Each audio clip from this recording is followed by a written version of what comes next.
Bante Hiriko spet tukaj. Danes bom začel z verzom iz Damapade. To imamo zdaj naslednja verza sta 7 in 8 v prvem poglavju. Kdor med prijetnimi stvarmi ne obvlada svojih čutov, mere v hrani ne pozna in je nemočen, len, hitro ga premaga skušnjavec, kot veter šibko bilko. Kdor opazi tudi neprijetne stvari, obvlada svoje čute, je zmeren v hrani in ima vero in gorečnost, ga skušnjavec ne more premagati, kot veter ne premakne trdne skale. Torej, tokrat bomo govorili o čutnem vzdrževanju in kako graditi sebe kot boljšega človeka. Zdaj, najprej, da ne začnem, to prejšnjo nedeljo smo mi praznovali Asaha Pudža. Asaha Pudža je praznik ob polni luni meseca junija, julija, tokrat je bilo v juliju. In takrat se spomnimo na Budovo prvo učenje. Praznujemo Vesak, ki je v maju, takrat se spomnimo na Budovo rojstvo, njegovo prebojenje in seveda tudi preminitje. Ampak tale Asaha Pudža se mi zdi, da je zelo pomembna, ker ni dovolj, da učitelj postane prebojen in spozna resnico, ampak da je to možno resnico učiti in da tudi drugi spoznajo prav to, kar je Buda spoznal. Torej, tukaj je nekaj posebnega se mi spomnimo, ko do takrat, do prvega učenja, je Buda, ni bilo še ustanovljene nekega, kako čem reči, gibanja za druge ljudi, da bi lahko spoznali to prebojenje. Ker je težko komunicirati o tej zadevi. To prebojenje zahteva popolnoma drugačno mišljenje, popolnoma drugačno uravnanost uma, torej, da se ne išče več v neki specifičnosti, v svetu tam nekje, so to neke informacije, ki jih potem poskušamo skupaj povezati in tako naprej, ampak je bolj razumevanje tega konteksta, v katerem je ta jaz in to doživljanje.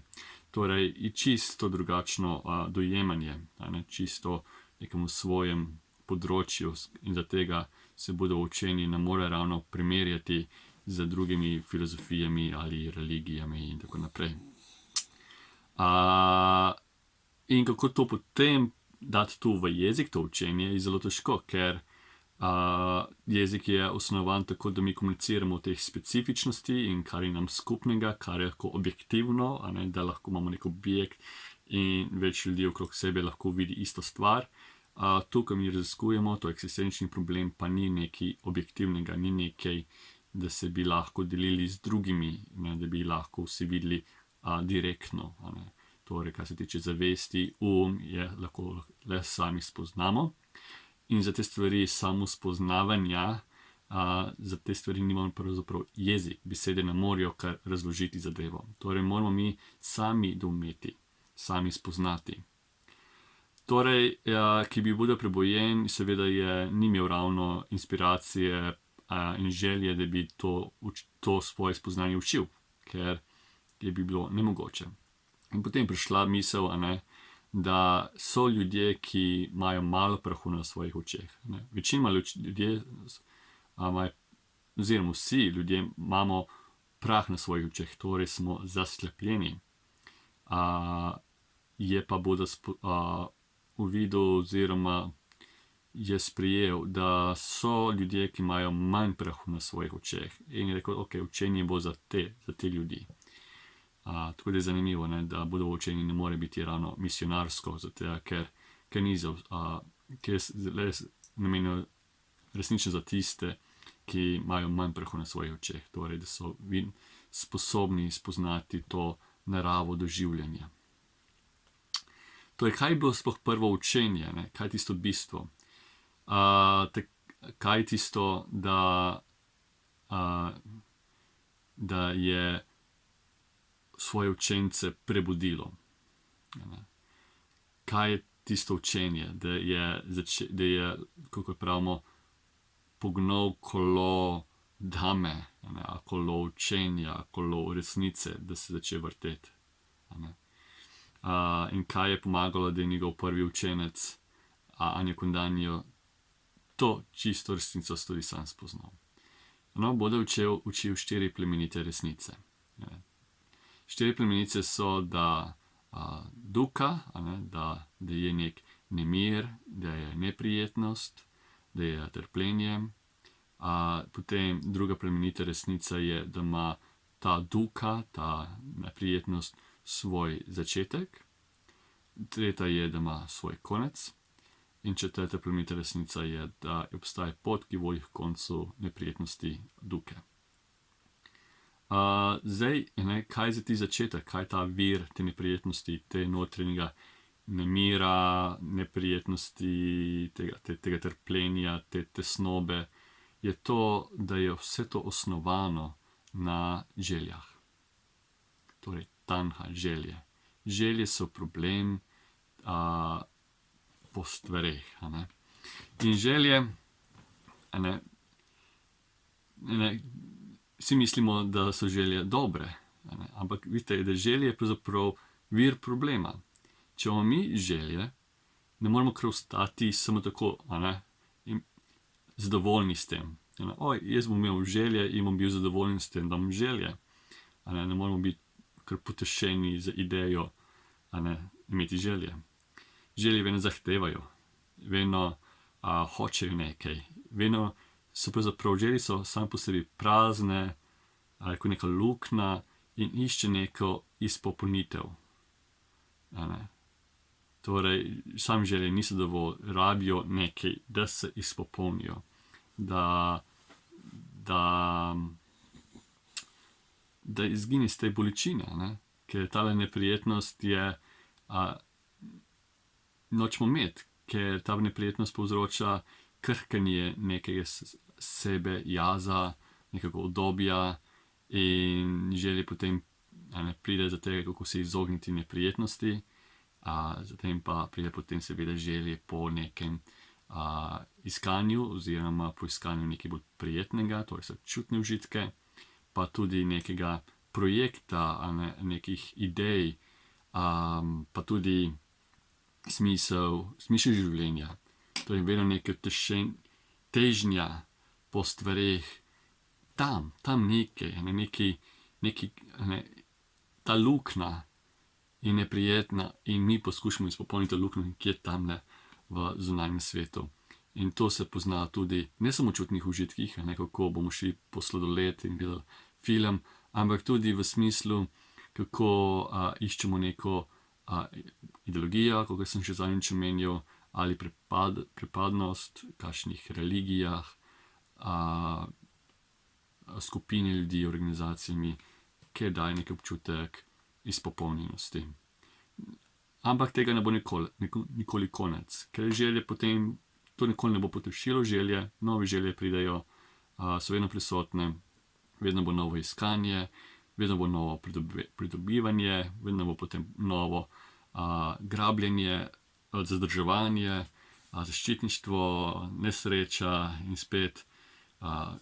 In tu je na tisoče želja naenkrat. Torej, Buda je govoril, da problem niso nikoli tam v stvareh, tam zunaj. Ali mi ni trpimo, mi nismo nesrečni, nemirni, zato ker nimamo nečesa. Ali pa zato, ker nas nekdo škodoval ali ranil. Problemi so želje.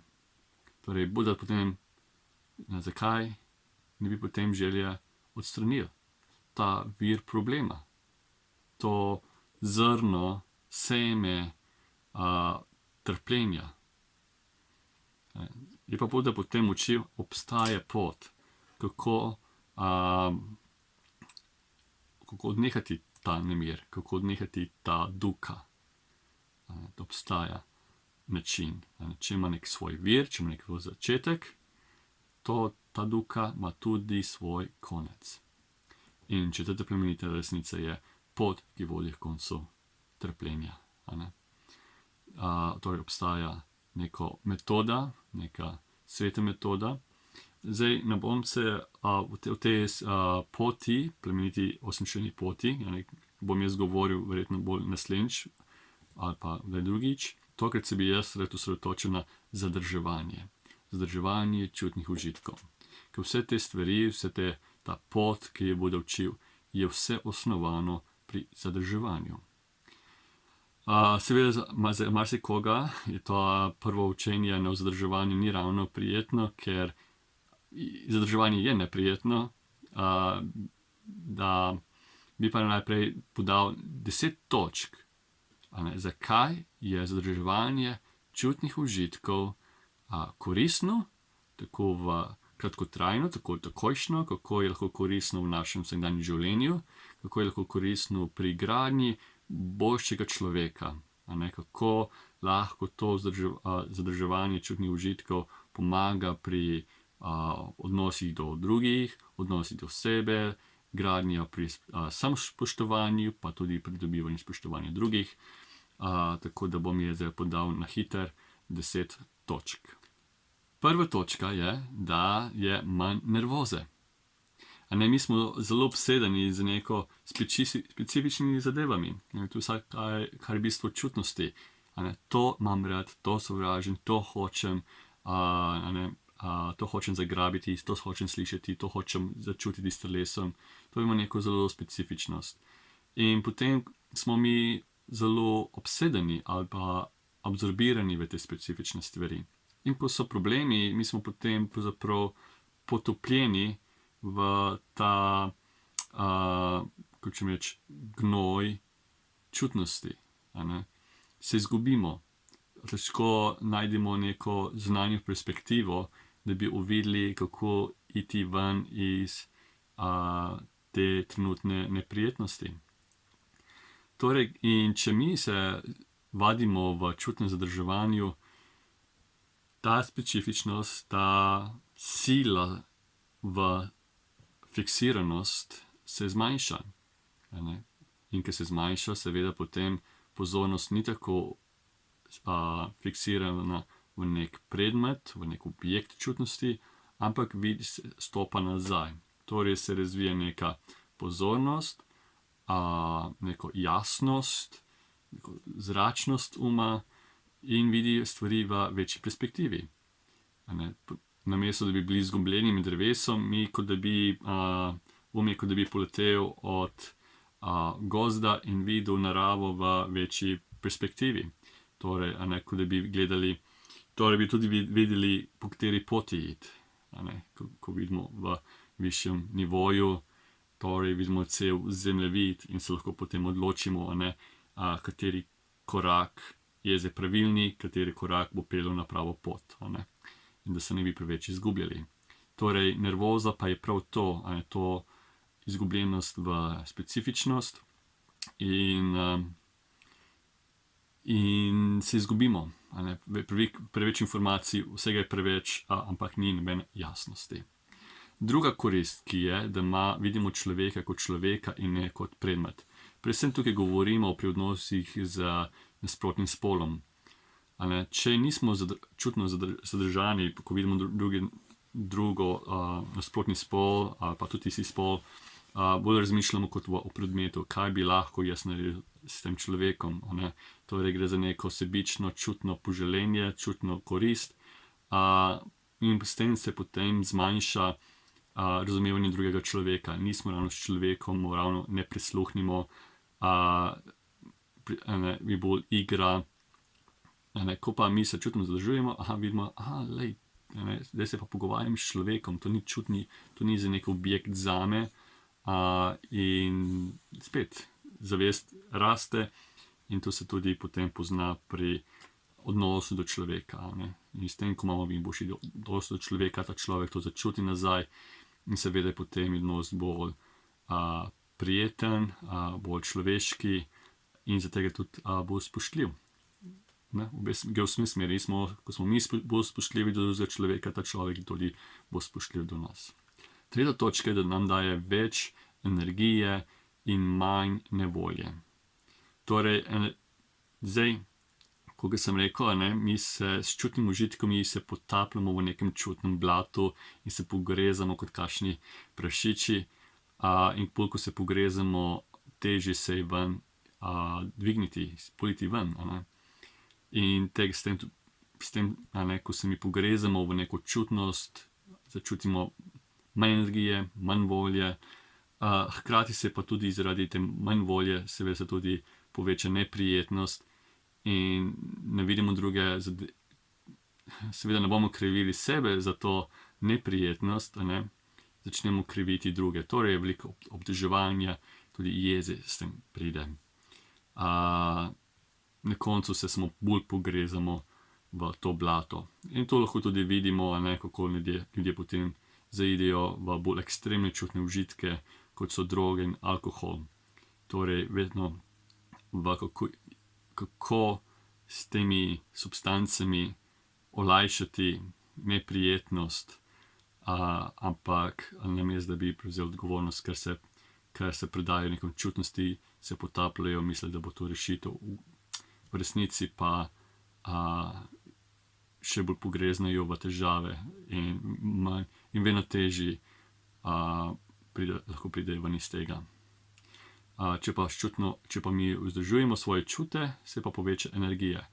Več energije, več pozitivnosti, več volje, počuti smo bolj zdrave, bolj funkcionalni, bolj produktivni in s tem smo lahko tudi bolj uspešni.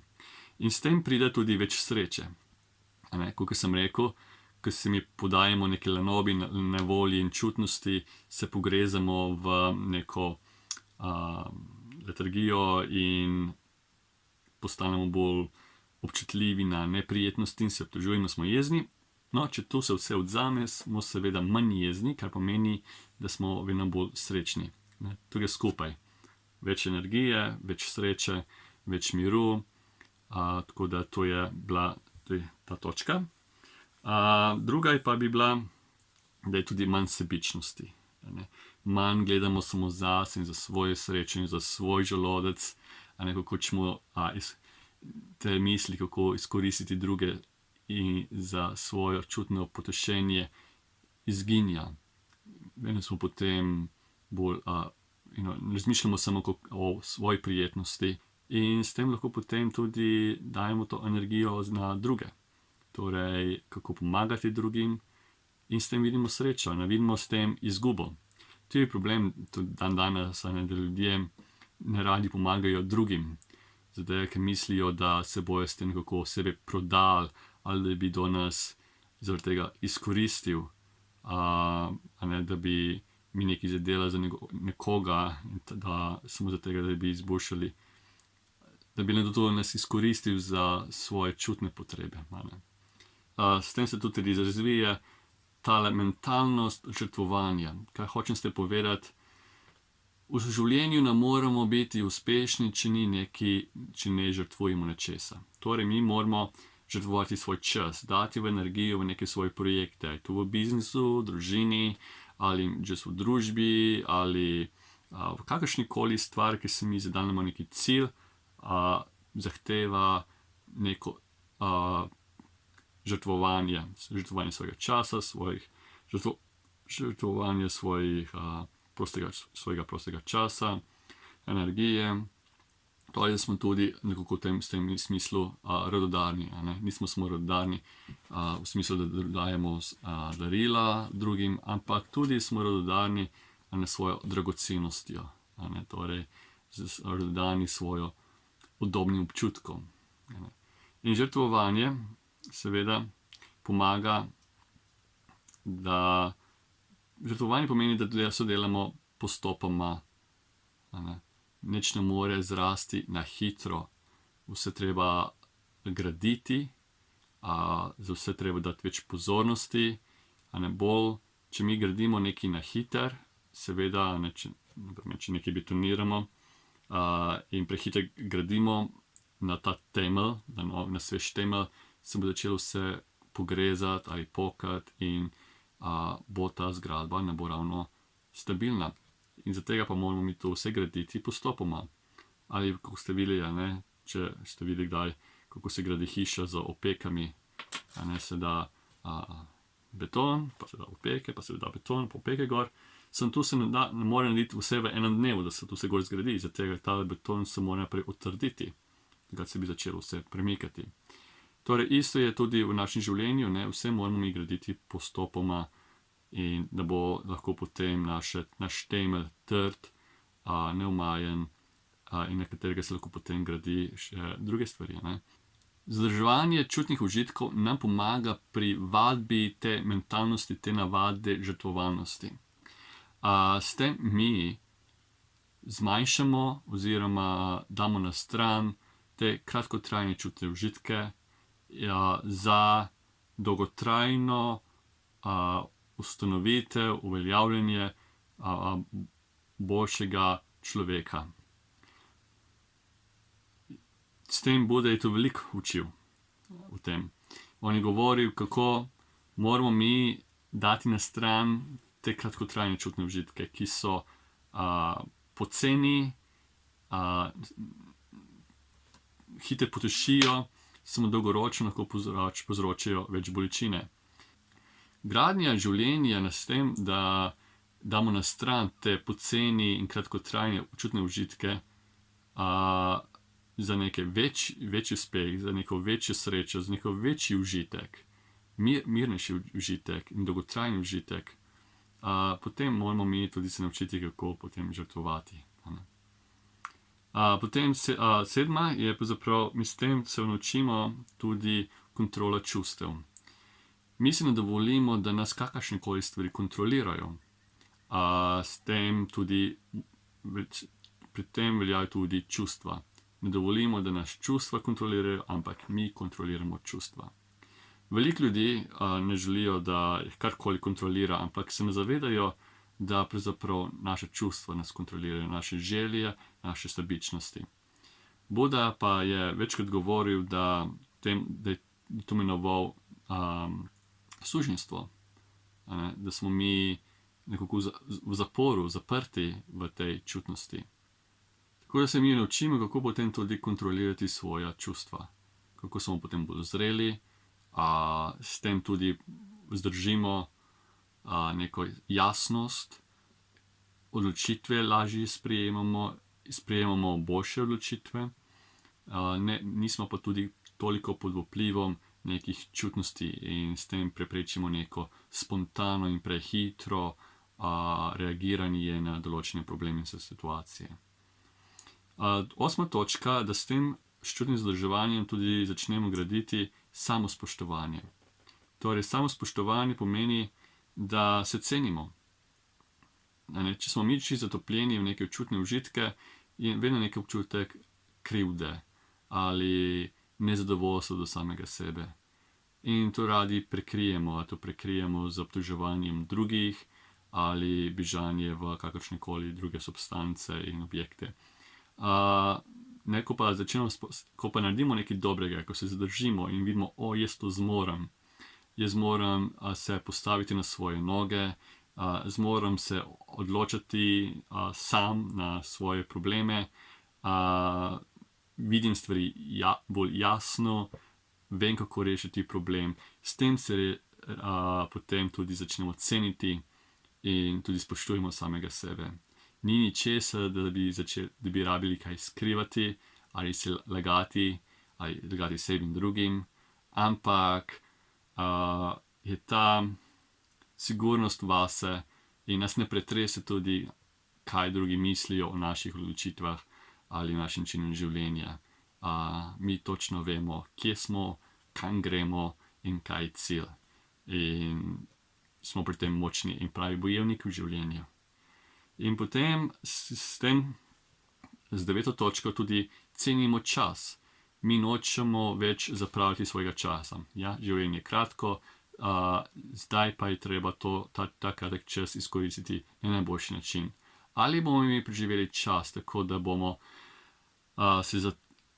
se igrali s čutnimi užitki, in na koncu nas s tem nič ne pridobimo, nič ne dosežemo, ničesar se ne gradi na tem, Ali pa damo te distrakcije in te motnje na stran in damo to energijo namesto v neke občutne objekte, v neke bolj koristne objekte, ali to v posel, ali to v kakšne druge projekte, ki zahtevajo neko gradnjo in nek uspeh v življenju.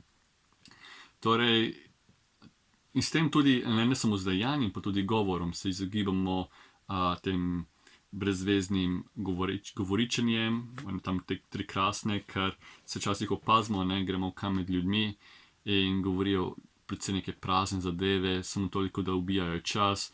Mi z njimi poslušamo, mi kaj povemo prazne stvari in vidimo, da je šel čas čist v nič. Kaj smo s tem dosegli? Ničesar.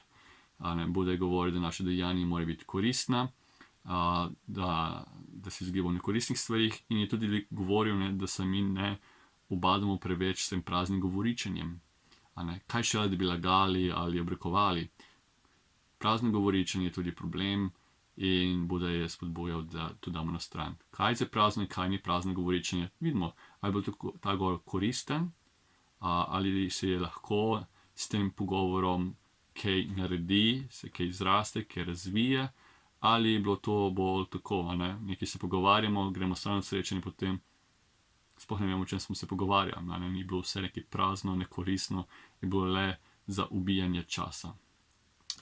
No, to je bila 9. točka, 10. točka za je pa za razumevanje dame. To je pa najbolj pomembna. S tem, ko se mi izogibamo čutnih užitkov, se izogibamo tale absorbiranost v neke specifične stvari in s tem se potem tudi izgubljamo v neke abstraktnosti, v neke ideje in s tem pride celotni problem, kot sem tudi že govoril v prejšnjem posnetku. Pri čutnem zadrževanju pa mi začnemo spoznavati tak, kot je.